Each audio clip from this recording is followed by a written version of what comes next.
good afternoon sa ating lahat. Welcome back to my channel. Muli tayo magtutuna fishing.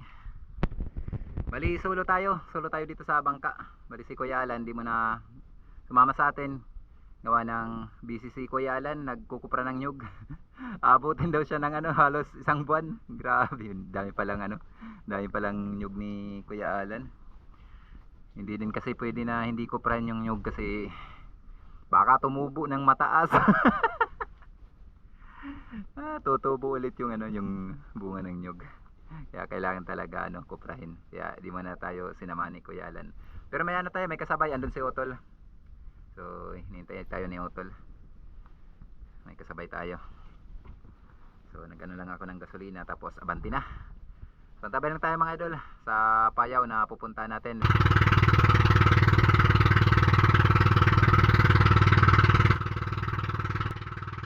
3 hours later. Bali, dito na tayo sa may payaw. Bali, may batang. Dito sa malapit sa payaw, bali, itatali natin. Yung nakahanap taga Sabang ng Borongan. Dito kasi dumaan sa payaw ni Otol, kaya pinapatali dun sa payaw ni Otol. Bali tayo yung maghahatak, tatali natin. Binigay na lang sa atin yung batang, tali na lang natin. So antabay mga idol, medyo mahirapan tayo kasi solo tayo. At dito mga idol ay tinalian ko na itong batang na sinasabi namin ditong tinatawag naming isang treasure sa karagatan. Ito talaga yung hinahanap ng karamihang mangingisda kasi pag nakahanap ka talaga nito, napakaswerte mo, lalo na pag maraming laman na isda. Kaya isa itong treasure kong ituring sa amin. Bali ako lang mag-isa dito kaya medyo nahirapan tayo. Bali ako lang mag-isa yung naghila nito mga idol papunta dun sa payaw ni Otol, pero malapit lang naman.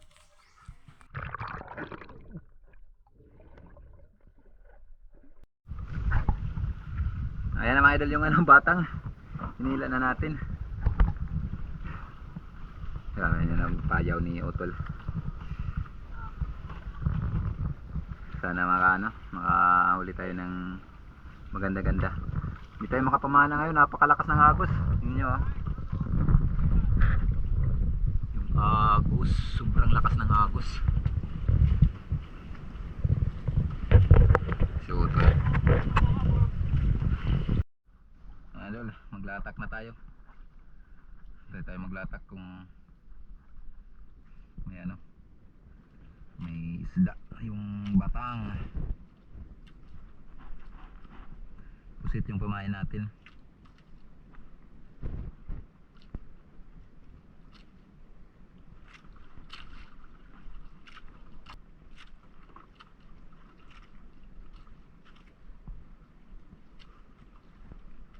Nabitik nga ni kanina na akon primero nga hulog. Nabitik mo pay kalinukas. Sat nga.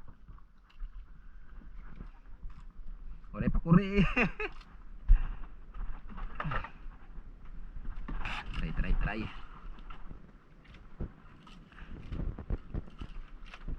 Iyon.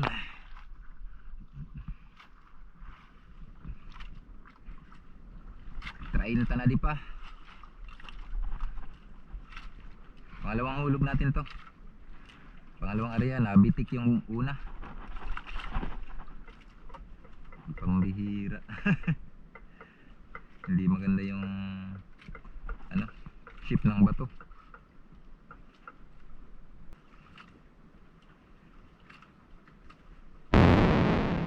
Ito, 30. Tandaan natin, tatlong buhol. Ayan, tanggalin natin yung bato. Tanggalin natin yung bato. Ayan, nakatanggal din. Tayo na lang natin. Uy, yun, dinawi agad. Dinawi agad mga idol.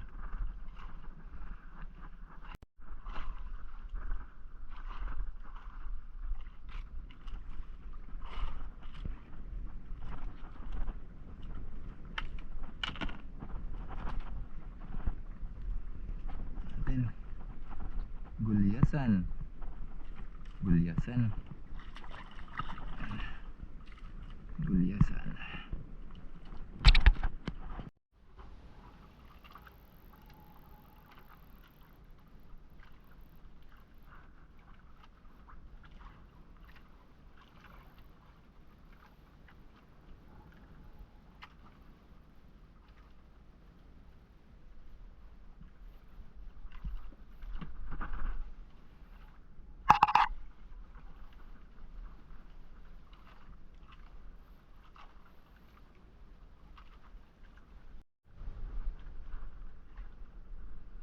Lawi. Lawi mga idol.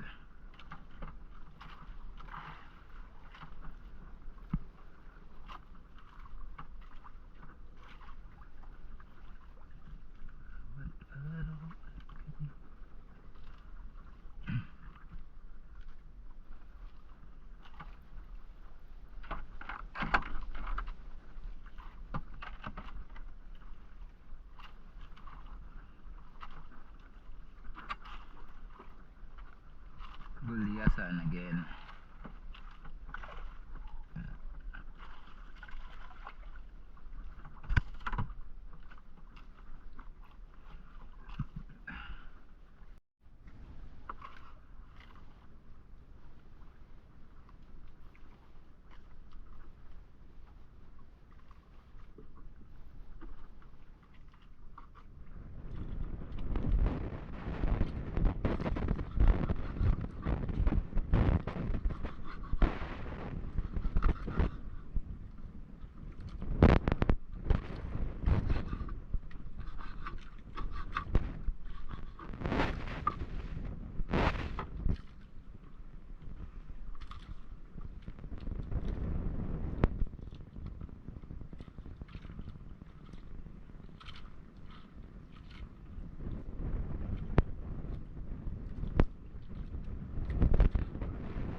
Lawin ang idol. Ang lakas. Malakas ang hila. Bira. Siguro skipjack to na to. Biglaan yung paghila niya, ang lakas.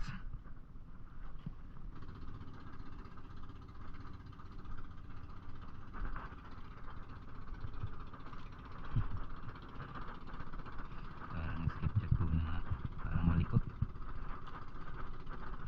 Parang malikot. Malikot kasi yung skipjack to na. Malikot.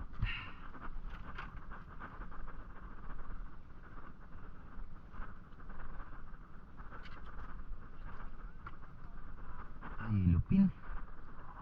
Lupin din. Biglaan lang yung pag ano niya, pag-hablot niya. Biglaan lang yung pag-hablot niya.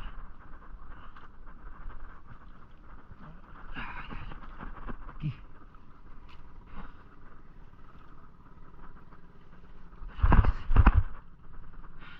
Kaya pala.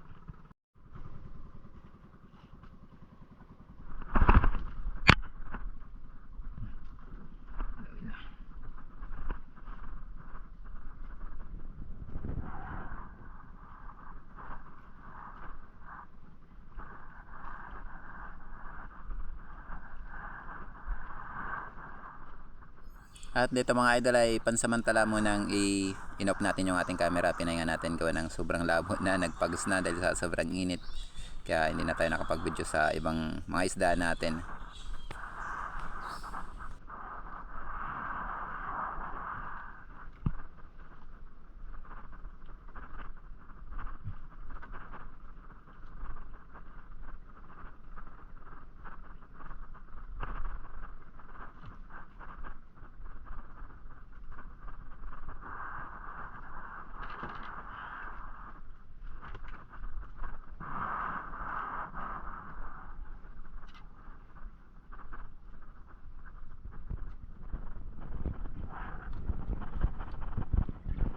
Skipjack tuna. Ayan. Okay, skipjack tuna mga idol. Salamat Lord. A few moments later. Ay mga idol, update tayo. Tumama yung panahon ngayon hapon.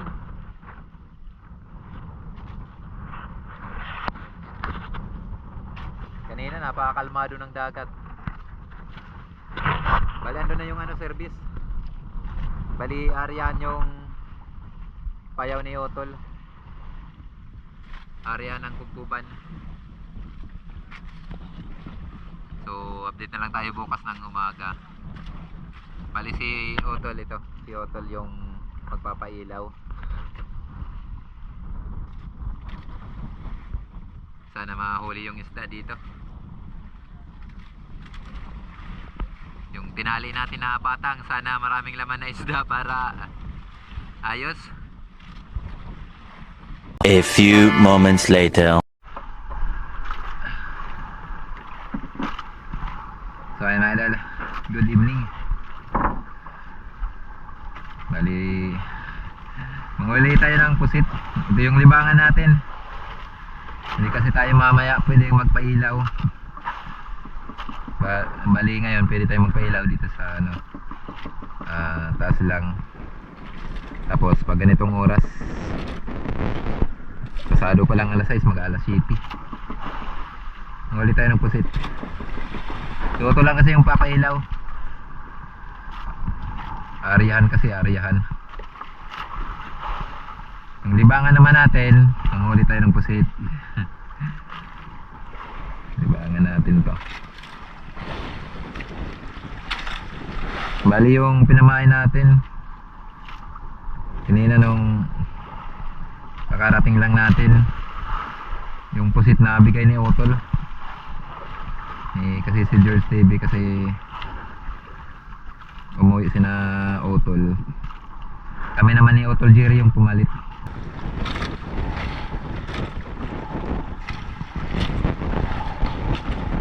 Palitan sa pagbantay. Yan lang pagpain. Sana makarami tayo.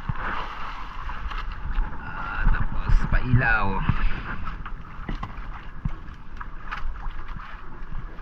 Libangan natin to, libangan. Sana makarami para pang ulam.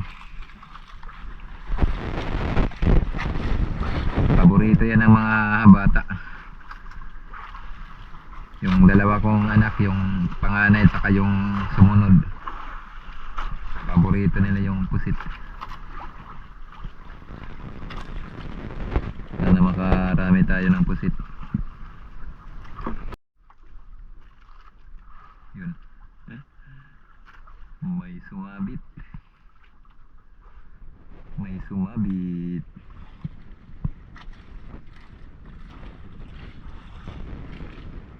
Yan, napakalakas ng agos. Yun o. Ito yung good size na pampain sa tuna. Ganda yan, pamain. Pero pag buhay na pusit na ipapain, maganda yung malaki. Yung buhay mo lang na ipapain. Pero pag patay na napusit, maganda yung hindi gaano hindi kalakihan.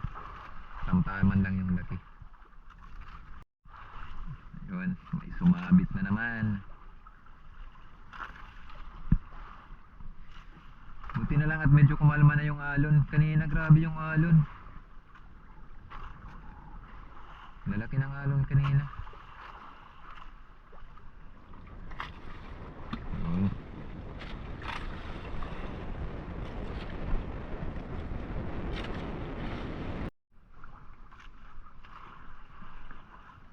Yun, may sumabit. May sumabit na naman. Ay. Parang malakas to ah. Siguro malaki to. Malaki siguro. Up, up, up, up. Ka lang makakatanggal. Ayan. La. Malaki nga. Baka mabasa tayo. Up. Buti na lang natin eh. Yan ah. Makunat na to, makunat.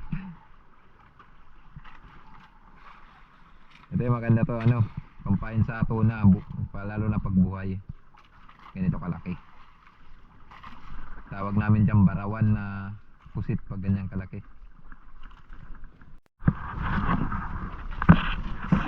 Ayan, update tayo.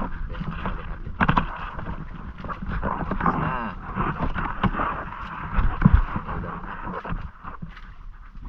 2,000 years later.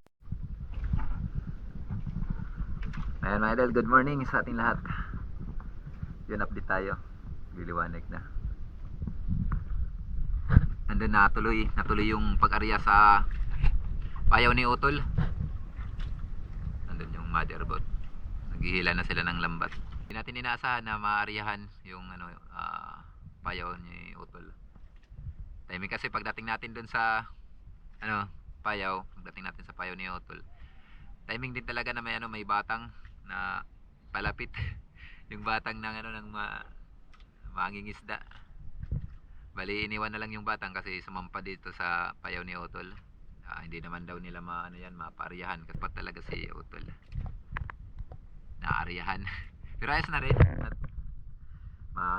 naman tayo diyan, ma-boundary naman tayo, bigyan tayo ng isda ng motherboard. Nadagdagan yung mga nahuli natin sa pamiming weight. Ayos na, makabawi na tayo nun sa konsumo. Uwi na tayo, saglit lang tayo mangisda. Salamat, sana makuha. Mamaya punta tayo dun, tingnan natin yung isda kung gaano karami. Tulong tayo paghila ng lambat. Kunti lang yung tao, haba pa ng hilain, kaya tulungan natin.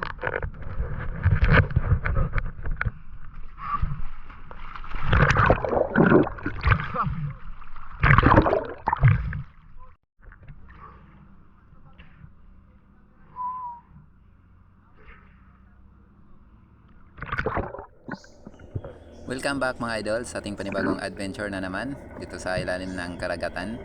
Bali dito na kami ni Utol Jiri, nakapasok kami dito sa may lambat. Bali dito bumungad sa amin itong napakaraming isda mga idol na nasakop sa pag-area.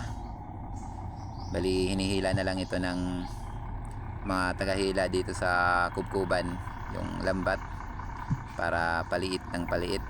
So pinapaliit na nila, pinapababaw yung lambat. So napakaraming mga idol, napakaraming isda yung nasakop. Ito yung mga nakikita natin, yan ang mga isdang gulyasan. At yung iba naman, yung maliliit na nakikita po natin, yan yung mga galunggong.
At dito mga idol, sa video natin ito, bali si Otol muna yung gumamit ng camera natin. Gumiram kasi sa atin si Otol. Nag-video din siya dito sa mga isda, kaya ito, nakipag selfie muna si Otol sa mga isda. Kasi Otol Jiri yung kasama natin, kasabay natin sa pagpalaot.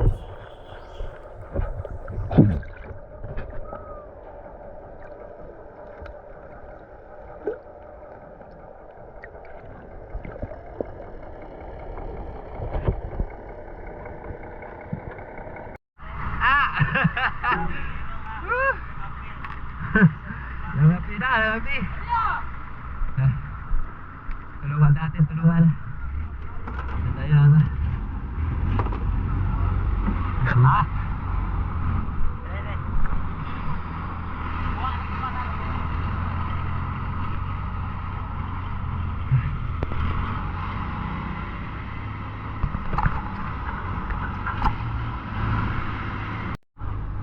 Oo. Pag-apply. Oo. Pag-challenge. Ata nagpagawa kag dadakay bang mahulog, mabugat. Nanhinayak, may mahulog. Ano salan? Hero 8 ato Hero 13 mat. Ang latest nira. Latest.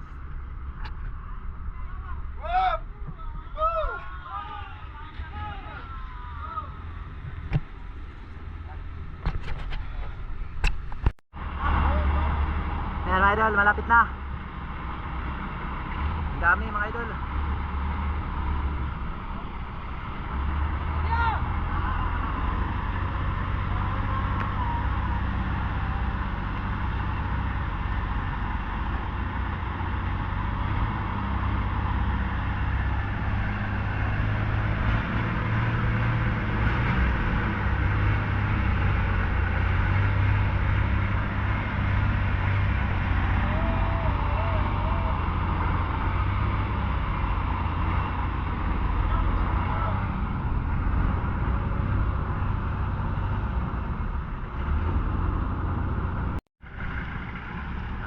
Sisimula na. Sisimula na yung sindukan. Attention. Smile everybody. Lalaga naman. Kuya Baknar. Matibay yan, matibay.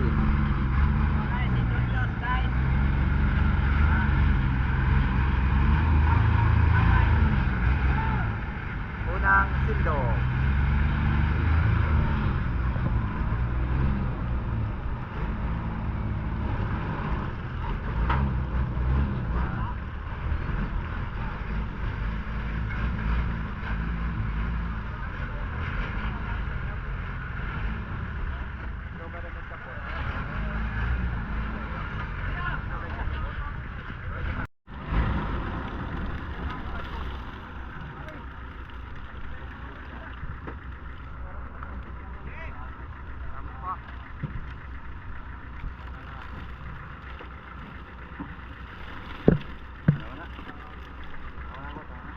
Tara. Dapat pa.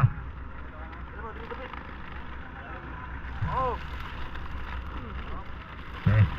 Wala ya. Kuat lah. Sige, wala na yun, sir. Ito, pati.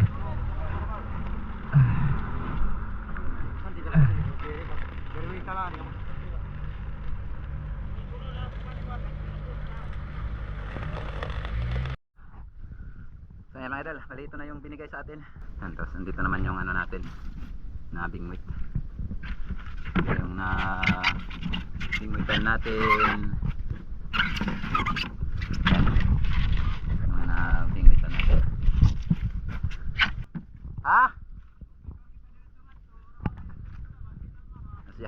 Ilagay natin sa yelo. Wala pa naman tayong kasama dito sa bangka. Sige, isa lang kami ni Utol. Ano si Utol? Nag-ayos pa si Utol para ano yung isda. Lagyan din ng hilo. So update mamaya mga idol. O doon na lang sa tabi mga idol. Ano tayo? Update na lang tayo doon sa tabi kung kailang kilo tayo. Salamat at na-jackpatan natin yung ano, pag-arya. Nabigyan tayo ng isda. Malaking blessing na yan mga idol.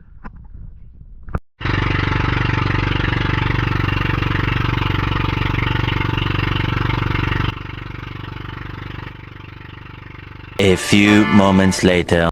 So ayan mga idol, dito na kami sa ano, tabi ni Utol. Palaki ng ano, ibas. Tabay lang tayo mamaya pag nagano na tayo. Pakilo na tayo sa isda natin. Punta natin sa fishport. Problema, napakalaki ng ibas, pakalutide. Hintayin natin mamaya pag pumastas yung tubig. Tayo makadaan dun sa ano, daanan. Sasadsad yung ano natin, propeller. 2 hours later.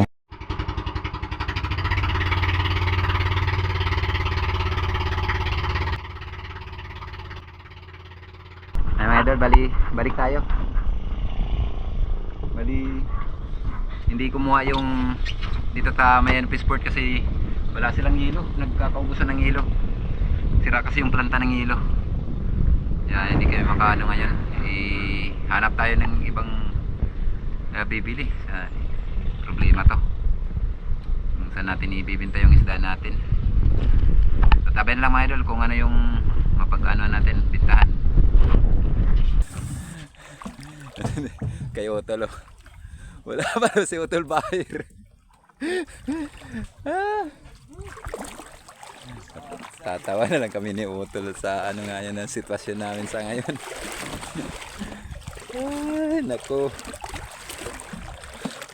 Mahirap na nga manghuli ng isda, wala pa tayong buyer. Tapos mura pa yung isda. Nandun pa lang tayo sa laot. Na ano, nahiringan ko na yung bintahan ng isda. Sa radyo kasi, sa radyo may mga nag-uusap-usap. Ano na daw, sobrang baba na daw. Yung iba sabi nila 60 na lang yung kilo. Ngayon may nag-offer sa atin 50 per kilo. Ito mga idol yung isda natin. Marami-rami to.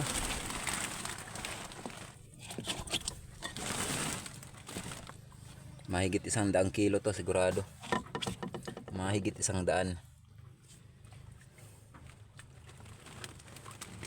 Ngayon, kukuha tayo ng isda para ibenta ni Mrs.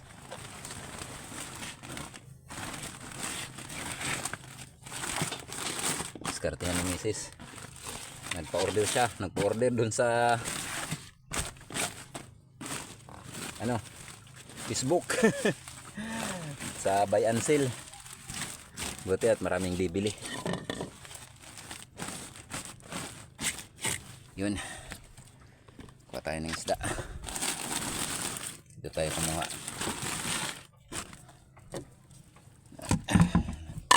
Malamig na tubig yung balde. Wala kasing yelo si na Mailin.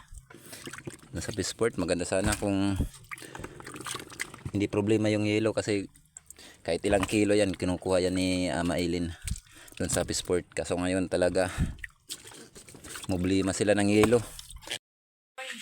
Sige. Idol, tingi na lang to. Ito may mga yan, may mga nag-order. Binayan sila natin sa FB. Yan misis yung mag-atid. Ay, talaga naman. Isang yellow pin. 1 kilo and 300 grams. 350 grams.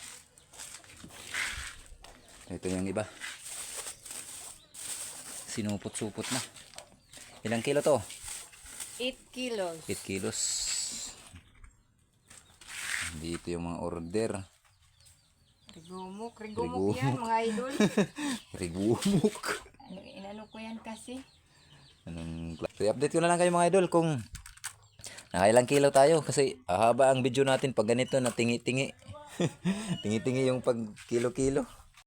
Ayun ka doon, kuha na ganun. Ganun ko yung tiya. Pwede na Atraso.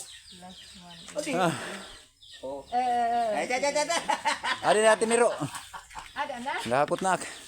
Ayan, marami na tayong buyer. Marami tayong buyer. Marami din o, atraso ay yung Mauubos din siguro yung isda natin mga idol. Marami pang nagsisidatingan. kuha na ga, di plastic kukuhan ko. Ay, salamat. A few moments later. So ayun mga idol, isang magandang araw po sa ating lahat. Ito na po yung lista natin sa mga isda natin. Pasensya na kayo mga idol at hindi natin naipakita ng maayos yung pagkilo sa isda natin. Gawa ng tingi-tingi yung pagkilo natin. Hindi kayo dun sa Bisport na isang bagsak lang talaga. At pasensya na rin kayo mga idol at natagalan tayo ng upload gawa ng pagkarating natin dun sa laot. 2 araw pa na tambay tayo dito bago naubos yung isda natin. So nabisi tayo dito sa pag-ubos sa isda natin kasi nga pinadiskartehan na lang ni Ama na i-dispose yung isda natin kasi yun nga namblema sila ng yelo. Kaya bumalik tayo dun sa fishport. Kaya ito yung nangyari. Nahirapan tayo, natagalan. Pero ayos at sulit naman mga idol yung paghanap buhay natin. Buti na lang si Mrs. marami siyang naibenta. Napamahal-mahal yung isda natin kasi sariling isda lang naman ni Mrs. 100 yung pagbenta niya. 85 per kilo, 85 kilos yung naibenta niya. Bali ito mga idol, medyo patagal pababa baba yung isda natin. Bali itong 20 kilos, 90 per kilo yung galunggong. Bali dito mga idol sa 90 per kilo, papatong itong kumuha sa atin, papatong na siya. Hindi na natin alam kung magkano yung patong niya pero sigurado ako may git 100 pesos yung pagbenta niya nito. So malaki-laki pa rin yung tutubuin niya. Ito. So pababa tayo ng pababa kasi nga yung isda hindi naman yan kailangan i-stack ng matagal. So ginawa ko pabawas ako ng price para maubos yung isda. Lalo na ito 60 per kilo mga idol. Ito yung gulyasan o skipjack tuna at saka yellowfin tuna. Kuridas kung tawagin sa amin, kinuha sa akin ng 60 per kilo. Unang alok ng buyer, 50 per kilo. Sabi ko sobrang baba na yung 50 per kilo kasi maganda pa yung isda natin. Maganda yung isda natin. Kasi nga hindi nga tayo nagtagal dun sa laot. Umuwi tayo agad. Kaya sabi ko taasan. Kaya nagkasundo kami sa 60 per kilo. Pumayag na ako mga idol sa 60 per kilo kaysa matagalan pa. Hindi naman paganda ang isda, saka gagastos tayo ng hilo. Kasi itong skipjack tuna mga idol, hindi ito pwedeng patagalin kasi nagkukusto ng allergy. Kaya kailangan po maging tapat tayo na nanguhuli ng isda o kaya sa mga naglalako. Huwag na natin ibenta pag alam na natin na hindi na makakabuti sa kalusugan. Kasi nagkukos yan ng allergy. So, sa madaling mga idol, shortcut, naubos din yung isda natin at nakapagbenta tayo ng ito yung patimbang natin, 182 kilos lahat. So, hindi yan kasama yung pangulam, saka yung binigay ko, marami akong binigyan. Siguro yung naibigay ko na isda is nasa malapit mag 30 kilos, basta may 20 kilos yun. Hindi na ako nag-video, hindi kasi ako mahilig mag-video mga idol. Pasensya na kayo pag namimigay. Hindi ako mahilig mag-video talaga, masyado akong hiyain. Kaya siguro yung isda na karga natin is nasa may 200 ganun, 200 kilos. Sama na yung pangulam. At ito na yung natin mga idol, yung kita natin is 16,060. Ito yung binta natin, 16,060. Binawasan ng gastos, 2,610. May 13,450 po tayo. Itong 1,000 mga idol o 1,000, bigayan ni Otol sa may-ari po ng payaw na inariyahan. So may net income po tayo na 14,450. Yun, napakalaking blessing mga idol. Salamat sa ating mahal na Panginoon at nakabenta tayo ng malaki. At salamat din at timing na may batang dun sa may payaw kaya napaariyahan. Bali, hindi muna tayo mga idol papalaot ngayon pag tuna fishing kasi nga yun nga pababa yung presyo at saka maraming stock yung mga namili. O sinamantala nila yung pagkakataon na maba yung presyo. Kaya pag pumalaot po tayo, wala tayong buyer. Mangyayari niyan, mahirapan tayo. Masisira yung isda. So malulugi tayo kasi mahal yung gasolina ngayon dito sa amin sa Burungan. Kaya malulugi tayo. At saka kulang tayo ng buyer. Sinautol kasi kahapon dumaong, marami silang isda hanggang ngayon, di pa maubos-ubos kasi nga marami ng stock yung mga mamimili. Kaya nahirapan sila. Ito yung problema ngayon ni na Utol, yung panganay naming kapatid. So ngayon, mamamana na lang muna tayo mga idol hanggang hindi pa stable yung kondisyon sa Peaceport. So wala pa silang ganong yelo kasi sira yung planta. So papalawat ulit tayo magtuna fishing pag stable na mga idol. Maganda na yung daloy sa Peaceport, hindi na tayo mahirapan. So hanggang dito lang muna mga idol yung ating video. Once again, ako ito pusong nagpapasalamat po sa inyong lahat, sa inyong walang sawang pagsuporta at pagsubaybay. Next upload na lang po yung ating video. Maraming salamat po, mabuhay po tayong lahat and God bless.